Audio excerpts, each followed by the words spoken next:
Hi, welcome back to Cambridge Inside Out. I'm Judy Nathans. And I'm Robert Winters. And you know what, speaking of Cambridge Inside Out, you should mention that early American Cable Systems, as part of the contract, they provided in-house studio for Cambridge Inside Out. Actually, Right? that's one of those things that did change That over did time. disappear in So the in, 90s? it or was, like I think it before was as that? a result of some of the changes at the federal level. Right. What happened is that it was, by that time it was called Continental Cablevision. Oh, and, it and, morphed into that. and then it That's was right. Media One or Media something One like that. or AT&T. And they had yeah. studios up on Sherman Street, North Right, Cambridge. that's right. And that's where Glenn Kuchar and Barbara That started Ackerman, Marty Cambridge Foster, Inside and Out, right? Tommy Rafferty. Yeah. They Sondra ran. Graham. And Sondra Yeah. Graham, they ran, and Barbara Ackerman. Did I mention Barbara Ackerman? Yeah. Yeah. So the thing is, they Top-notch. ran the original Cambridge Inside Out off of, and they had studios. Was it once a week? They would record several shows at a time. Oh, right. That makes sense because studio shows are usually Yeah, done like that. yeah.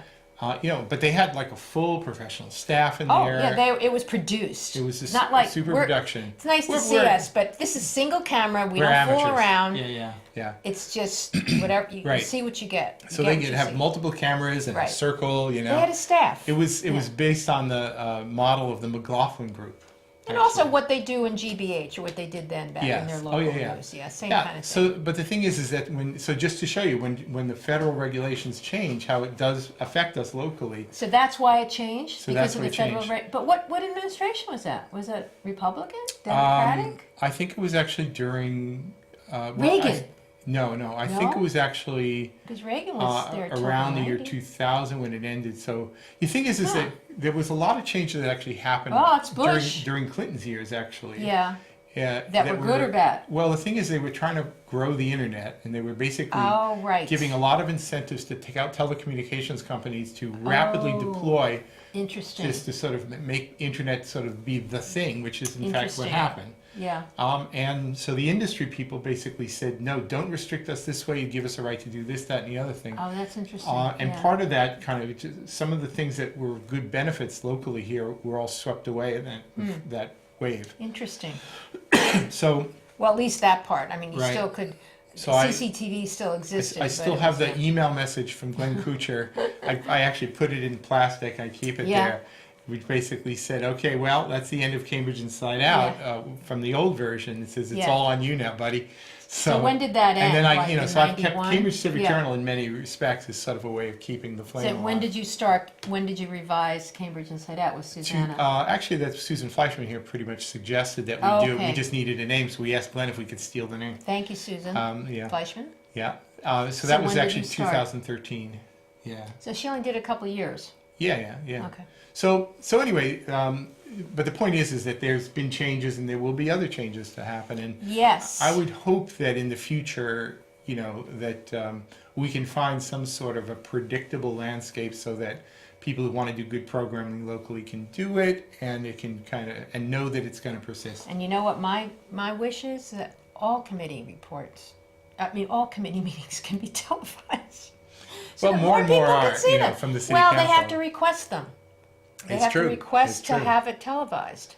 Yeah. And the equipment's there. Yeah. Sorry. Yeah. Anyway, that's my pet peeve. All right. So one other item that was part of the city council agenda last night that I find Yes. interesting, only because I have a bit of a personal history with this, where there were multiple things relating to the proposed path along the Grand Junction Railroad. Oh my gosh, yeah, that was a Yeah. biggie. There And- was both the city manager agenda items and also was it policy Right. orders too? Yeah, and I actually remember because I don't know if this was the first time anybody talked about doing this, but Yeah, I remember being on the Green Ribbon Open Space Committee Yes. back in the late 90s. right. And one of the things I remember talking about, because there were two people on our committee who were from East Cambridge, and they were, even though East Cambridge actually has access to more parks than places like Mid Cambridge have, but the thing is that they wanted better access to more things, and I remember saying, well, one way you can do this is if you had a direct path where people could bike along the Grand Junction Railway, they could access places like Magazine Beach where there's ball fields and they could get through the riverfront that way. But that involves a lot of different lot of stakeholders, players, right. A lot of players. But it's kind of interesting. And real trains. You toss an idea out there, Yeah, And I don't know that I was the only one doing this. I don't think but I'm you sure I were, was. Robert. Wasn't. But the thing is that I do remember proposing this, and as well as there was also a spur that used to come up behind the old NECO building, part of which is now a bike path as right. well. Right. Right? Right. So it's kind of interesting. If you stick around long enough, you can have ideas floated up by you or the committee that you're a part of, which actually, if you wait long enough, might actually come into You mean like to that fruition. bridge in Alewife? Well, not everything gets built. Right. Yeah. But Anyway, but yeah. building bridges up in Alewife is complicated by the fact that Again, they don't own the land under. they don't. But even if it was before we talked about that bridge, there was a bridge talk about having a bridge, just a pedestrian bridge connecting Fresh Pond Mall over to Ringe Towers, and because the people had died trying to run across the railroad tracks. And then the problem is that you could build a good bridge. You just walk up the stairs, over you go, drop down the Yeah. stairs. It wouldn't comply with the Americans with Disabilities Act. It'd have to be a ramp. And so in order Yeah. to comply with the Americans with Disabilities Act, the price tag is 5 times as much. Yeah. So forget what that meant Yeah. is that nothing got built. Right. So, so it's not as, one of the reasons why it's Things so don't- hard yeah. to make good things happen is because Costs money. good intentions sometimes Well, make it it's harder. either comes down to money and who owns it. Yeah. Unfortunately. Yeah. Which is Oh, maybe yeah, the same yeah. thing. I don't know. So anyway, so there were multiple items on the Yeah. city council agenda about this, and again, I won't go into every little detail because honestly, I don't know every little detail because I didn't read Well, it. some all. were connected to the Millers River Cambridge Right, so- Housing Authority. So Yeah. Millers River is right next to the railroad tracks, Mm-hmm. the Grand Junction Railroad, at Cambridge Street, and you need a little bit of a right of way in order to do what the city ideally would love to have happen there. So there's part of the deal was a bit of a swap. Right, for I their think- demolish their community center. Right. So Yeah. so you get some right of way for the community, this Grand Junction path, and the housing authority in exchange gets some resources to. Well, they build get a new things. community center, a renovated one in a different location. Right. I think there was also some And some money rehabs tran- of, yeah. and some money Plus a deal with transactions as well. Alexandria though, right? Well, see, now that's the- a different part. That's okay? the different part. Okay. So there was that piece. I think there was also another conveyance of a piece of land. The city is proposing a Grand Junction overlay district of some Right. sort. Right. But now, in the interim, Alexandria Properties has purchased, I believe it's the old Metropolitan Pipe site. Ah, which is how, in proximity, how close is that? Very close. It like borders right on the Grand 'Cause I Junction know Railroad. it's on Binney, isn't it? It's right where the and- bend yeah. on Binney is. Right.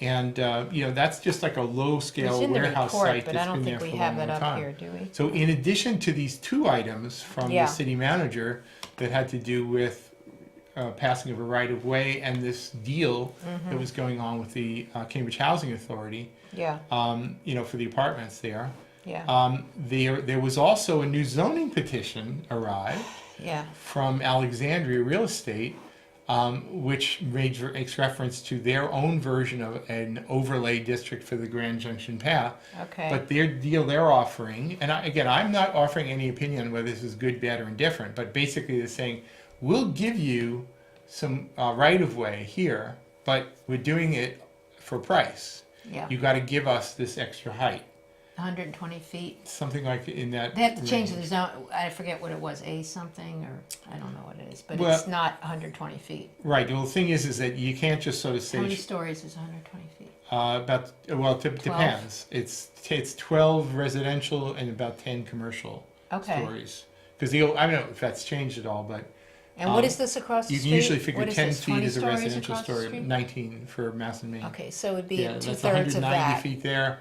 So this would be 120, they Yeah. said. So two-thirds of that. That's not small, No, but it's not small. overwhelming. right, but yeah. but there were some people came up with public comment Yeah. from some of the East Cambridge groups who were not pleased. Right, because they live, most of those houses are just Well, double deckers. yeah. for better or worse, what happened where Boston Woven Hose used to be located Mm. along Portland Street, It was pretty industrial which down is now there. Bishop.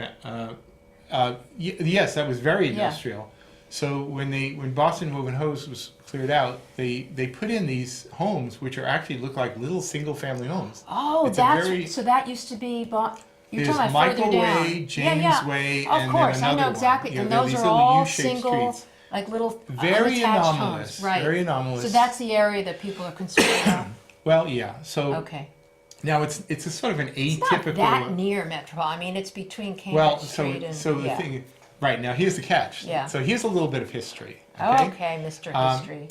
All right, Yeah. so the Cambridge Citizens for Livable Neighborhoods, which sort of were the mainstays of promoting what became eventually the parking freeze, part of what really kind of kicked off that whole campaign was when the Binney Street Garage, which was part of the One Kendall Square development, Yes. went up effectively over the back fence of one of those houses Right. on either Michael Way, James Way, or the other one. Okay. Right? You know, I remember seeing a picture in the Cambridge Chronicle of Yeah. a woman, and I'm spacing out her name, and I know her, which is really it's embarrassing. Just sort of standing in her backyard, looking at this structure going Yeah. up, and Oh wow. you know, out and there. when was this? When was this? Probably early '90s. Okay. Yeah. Wow. Right. So the thing is that so that's the precedent Sure. of somebody in one of those small houses seeing Yes. a large structure being built over the back fence. In this case, over the back fence is the railroad right of way, Right. and then over the fence on the other side of the railroad tracks is where Met Pipe is. Exactly. Right. So, so now they're talking about looking out and basically about 25 feet away from your yard, maybe, I don't know if it's 25, 30, 35 feet away, would be where, in But fact, you have the big Kendall Square building would go up. buildings are up all around there. Well, but the thing is, there is a difference perceptually between having one that's like 30 Right, feet smack in back behind front. your Yeah, I backyard guess so. and a block away, right? Now, you know, listen, I don't know. We're all supposed to be embracing heightened density now Yeah. because, you know, hey man, it's the new millennium. Yeah, but right? is this a residential building or is No. it going to be commercial? No, It's this would be commercial. Alexandria ain't building residential Right. there. They're building And a where's big, the parking going to go? um, Or they have limited parking? Probably. they would have to incorporate some parking into it. Well, what's the building going on next to the Kendall that has been under that corner before you get the Kendall I know what you Cinema? mean, and I couldn't. Right I don't off of remember. Portland Street. Yeah. Isn't so that also that's, Alexandria? That's like Little Binny. Yeah. Yeah, but it's exactly right in front of those houses. Yeah. Well, actually, it's sort of coupled in with where the cinema is. and Yeah, but where it's the on that garage corner. is. You go, Right. you turn that corner, Yeah. and that whole corner But the is thing being is, developed. but and you I haven't already been have down there in those a while. buildings built. So this No, is this is. Oh, I saw vacants. It was a hole last when I saw it many months right, ago. but they used to be building there. Yeah. So But it's was it a being commercial replaced. building? Yeah. Oh, okay. Yeah. I don't So- know what the height of it is. That's all I'm Right, asking. Yeah. yeah. All right. But anyway, that's going to be an issue. Now the truth is, so the parts from the city manager having to do with, you know, the granting of the right of way and whatever. The So that was it's 18. non-controversial. Right. But now we have the Alexandria zoning petition, and we'll see how Right. that plays out. So that was an application petition, and that Yep. was charter. No, that wasn't No, charter. it's right? just pass it through. something It'll else go. to check. It's referred to ordinance committee and planning board. Oh, it will be. I think it is. It has is. been, yeah. I So mean- there's no opposition from. Well, the thing is that, you know, it's a formal referral. I see. Whenever a zoning petition comes in, And the it's not that planning they're board, actually then doing they it. get to do The some planning board stuff will with it. chime in, the city council ultimately will decide. What about, so community development does not have anything to do with it, or? Well, I mean, the thing is, they have staff for the planning board. Right. So they Right, okay, very there you much go. have a All lot right. to do with it, I imagine. Okay. You know, and there's Oh, I probably know, some it room was for charter. bargaining That in was, there. we should mention at the end, yeah. So, Yeah, okay, So anyway, that's so- yet to, yeah. yeah, but you know, it's funny because, you know, Grand Junction was, you know, they had big ribbon cuttings for some pieces of this some time ago. And then it's sort of been just sort of lying in the background. And then all at once, there's like 3 items having to But do if with you it look at pop that up. map, I wish you had a photo of it, because it's in the attachments, there was, you could see the different sections that aren't owned by, everyone, there's like 4 different entities that have control over that whole Yeah, pathway. that's right. So you Well, have I to mean, get you know, so, those. yeah, and Iran Continuing Farouk over from the CDD BU was Bridge, yeah. describing how MIT has control over a lot of it. So Right. they've and then done some private successful developers, and then Right, in so Boston, the state has some control over who some controls parts. it at the other end, where West Station was, you know, people want West Station, you know, over, I don't know about Under- that, but the thing is that the yeah. So you there's could a lot you could of, have a yeah. Grand Junction path that even went just as far as the BU Bridge and Magazine Beach, and it would still be a pretty good resource. Right, which I think is what Cambridge is aiming for. People Right, in if the they can get grander more than scale that. want a train that goes from. Well, actually, that's one thing that I yeah. had sort of forgot Yeah. about, Yeah. and I was hearing Iran Farouk speak about last night, Yes. is that so many people, when they think of the path, they think like the community path in Somerville, which is just a bike and pedestrian Right. way. But this actually But- had actual trains. Right, and yeah. you could do this as that, but then it gets I to think be the dangerous. city staff Yeah. seem very, very solidly in favor of making sure this is not just bikes and pedestrians, but also a shared path where there's also transit. Well, So you because could that have- is on a larger scale. A lot of people in the state are looking at that. Or a lot of Right. advocates for. So you transit. could, for example, have light rail, like trolley Yeah. line running along there. That's a potential.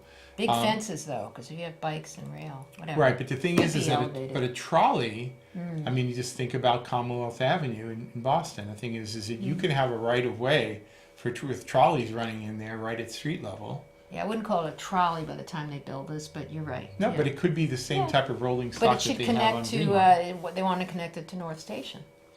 Right. That was the idea. Yeah, That right. would be beautiful. But if you think about it, you I could won't actually be have a around by trolley then. that connects that way. you know, Yeah. that just bends its way Well, back and goes out toward Allston. It's a work in progress. It's going to be years, I think. I mean, little. That would be a increments. trolley that, by the way, on the other end, on the Boston end, if it were to go close to West Station, would actually serve That's what I'm saying. Harvard's new campus over there Well, as well. that's why they want. I mean, the Yeah. whole throat.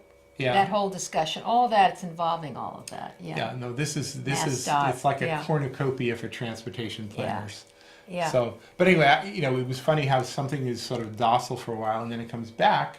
Or I Yeah. should say dormant for a while, not Well, docile. what got it going? Because Alexandria bought Metropolitan Pipe. I Maybe. think that's maybe Yeah. spurring things, Yeah. but also the fact is that there is already renovation plan now that Right. there was that Brown petition was going to put a damper on the ability to Oh, do right. the Millers River reconstruction, which is long overdue. Hmm. So once that was settled, when they That's asked true. the Brown Things kind of went petition, ahead. Yeah. then that started the wheels going for Right. Millers River, which then opens up the doors for the possibilities of doing some of these swaps to settle the right of way for the Grand Junction path as well. So that's probably the reason why the timing worked out the way it did. Okay. But anyway, it's an interesting thing. Yeah. Actually, let me mention one other thing about transportation. So it was a minor thing, but there was a city council order. I forget which councilors, maybe it was Devereaux and Kelly, about having to do with the Davis Square reconfiguration. Yeah, I didn't read that. What was that about? Well, the thing is I saw that it, so but there's this Davis Square neighborhood plan, Yeah. which is part of a bigger plan, that basically wants to reconfigure Davis Square in Somerville. Now, if some of you know the way Davis Square is configured now, this College Avenue is two-way, but then was it Holland Avenue is Elm, one-way, and right, then if you Elm, you yeah. bang back on Elm, it's one-way, Right.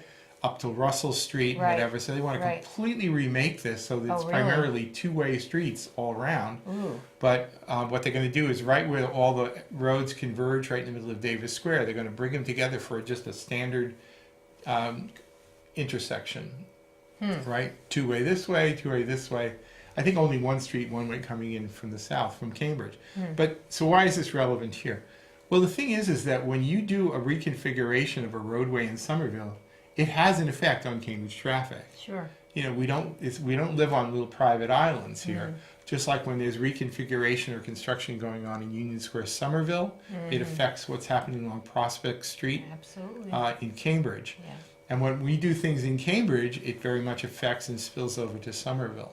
One of the biggest gripes, amongst many, with the Envision Cambridge, I personally have, is the fact that we talked early on about the importance to talk about planning regionally and thinking regionally, And none of that was done. It just never happened, So whenever I see something like this with the city council saying, well, Somerville's doing this, maybe Cambridge ought to be paying attention to this, I'm thinking, yeah, maybe Cambridge ought to be paying attention to this. Maybe we need some Envision for that. Now, that was just passed without discussion, right? 'Cause I don't Yeah, remember there's that nothing being really to discussed. say, Yeah. but I think in some ways, Yeah. sometimes the city council order is a way of not only saying the city Yeah. staff, start Sure. thinking about this, but also to alert your fellow councilors to start thinking about this. Right.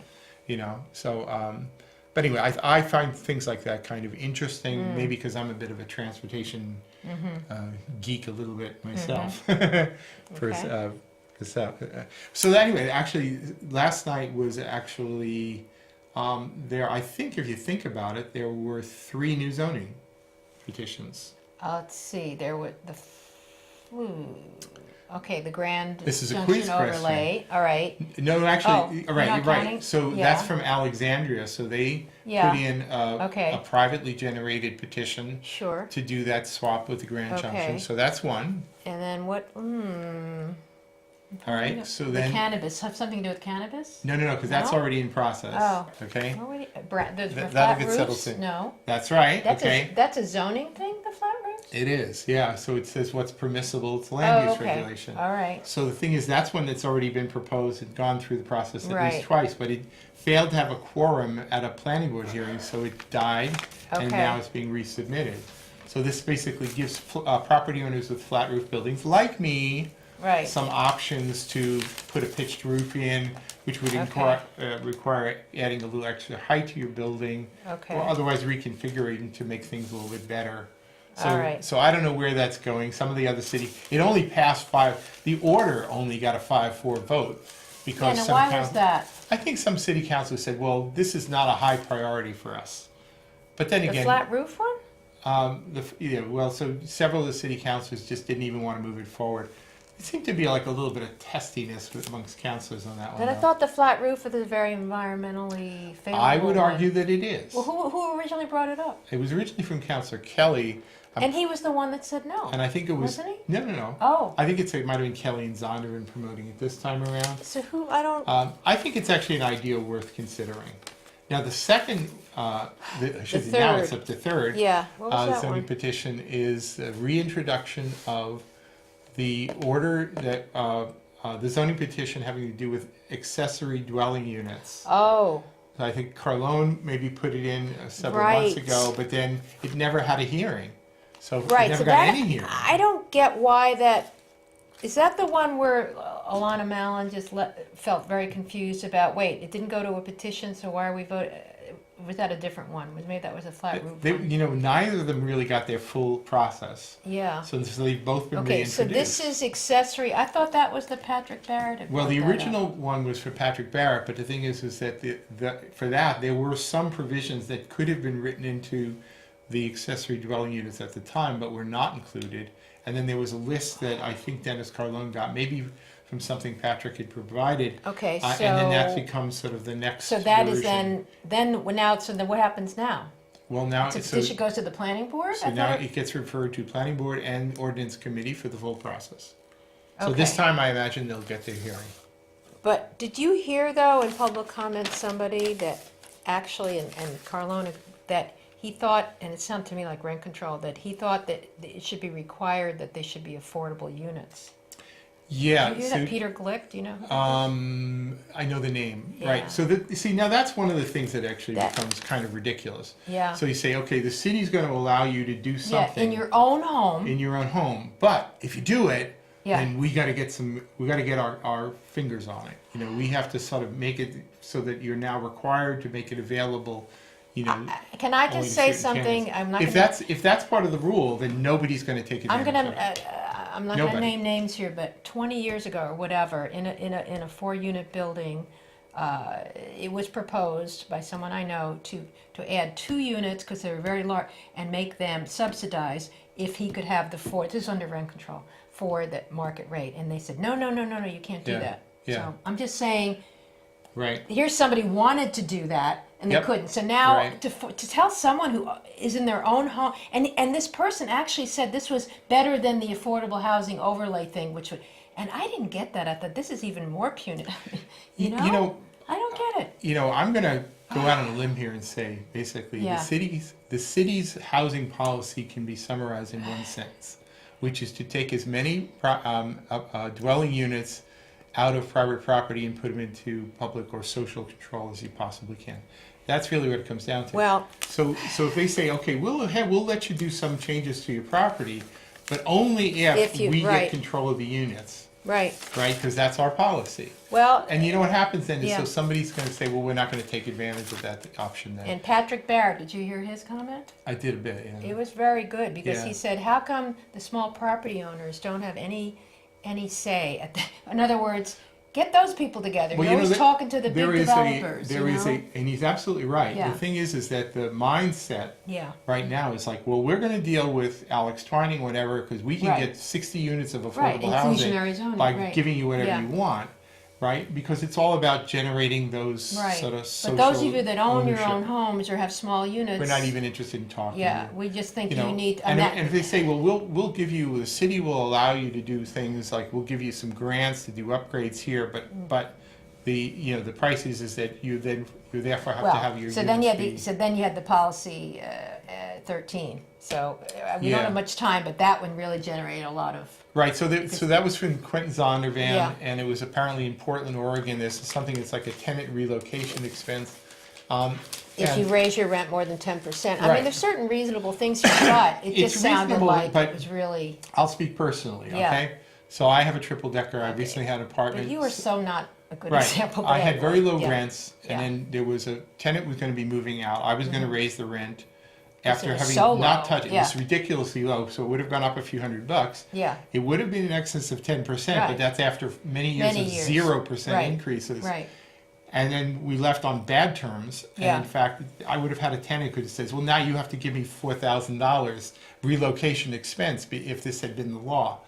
And I was Or I think only what actually they were paying for, but Right. still, it had to be 2 months of display. No, Yeah, it's crazy. again, this is not Yeah. to sort of come down on tenants or anything like that. No.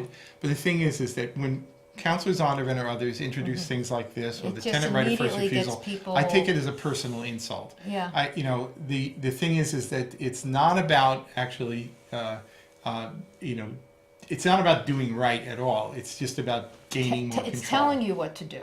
It's saying Right. we need affordable housing, and we're trying. I mean, it is true. People are displaced, and I think it's horrible. But that- listen, but I don't I've- think you're. I've yeah. been 35 years. I was providing for affordable Okay. housing, and the price I would get I is they're know. going to say, "Oh, by the way, But now you're- you have to pay an exit fee too." So Yeah, I know, but you're not. End of story Who they're for- really for looking that. at. You're not going to do that.